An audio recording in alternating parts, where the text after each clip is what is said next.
Bata pa lang ako, namulat na ako sa kahirapan. Isa sa mga hindi ko makakalimutan, December 25, 2005 noon. Nasa palengke ako noon nagbebenta ng mais. Hindi mo iniinda na kahit Pasko, nagbebenta ka ng mais dahil para lang magkaroon ka ng pera. That time, na-realize ko, ang hirap palang maging mahirap. At sa araw din na yon, napaluwa ako at nag-pray kay Lord.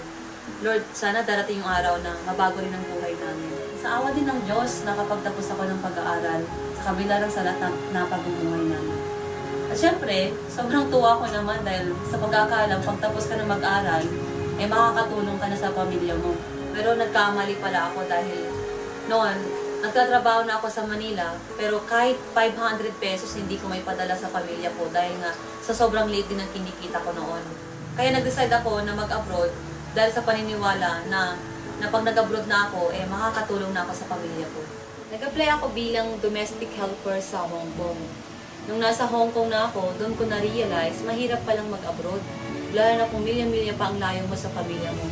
Kaya hindi rin ako nagtagal doon dahil nga nakahanap ako ng amo na halos ayaw kong pakainin at tinatrato ako ng hindi maganda. Kaya nag-decide ulit ako na umuwi na lang ng Pinas. Pag uwi ko ng Pinas, wala akong trabaho. Kaya naisip ko ulit mag-abroad pero this time, Canada naman.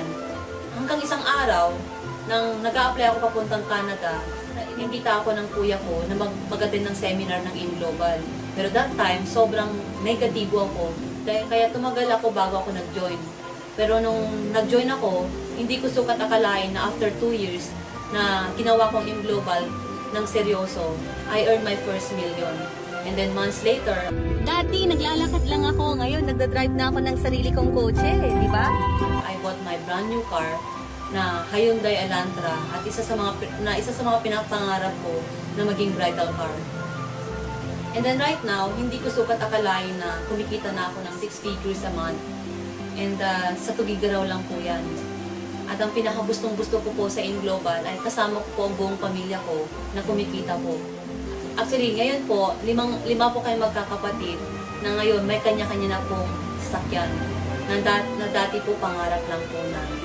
Napatunayan ko na hindi lang pala pag-abroad ang sagot para mabagong buhay natin, kundi meron din palang mga oportunidad kagaya ng InGlobal na pwedeng mabagong buhay at pwedeng makamit ang mga pangarap natin kasama ang pamilya natin.